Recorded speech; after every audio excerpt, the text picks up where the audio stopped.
ஹிந்தியில் இயக்குனர் நீரஜ் பாண்டே மேலே ஒரு பெரிய மதிப்பும் மரியாதையும் எப்போதும் உண்டு. காரணம் என்னென்னா, சினிமா கிராஃப்டை வந்து ஒரு மிக அழகாக யூஸ் பண்ணுற இயக்குநர்களில் இந்தியில் அவரும் ஒருத்தர். அவருடைய ஸ்பெஷல் 26 வந்து என்னால் மறக்கவே முடியாது.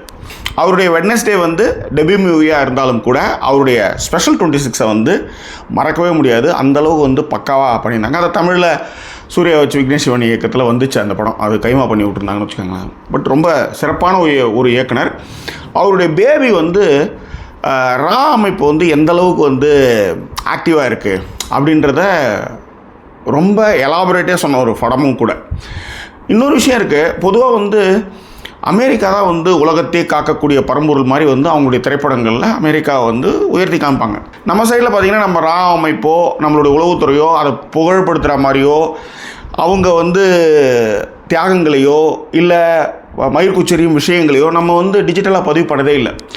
ஆனால் முதல் முறையாக எனக்கு தெரிஞ்சு நீரஜ் பாண்டே வந்து இந்த மாதிரியான விஷயங்களை வந்து அவர் வந்து பண்ணார். முக்கியமாக பேபி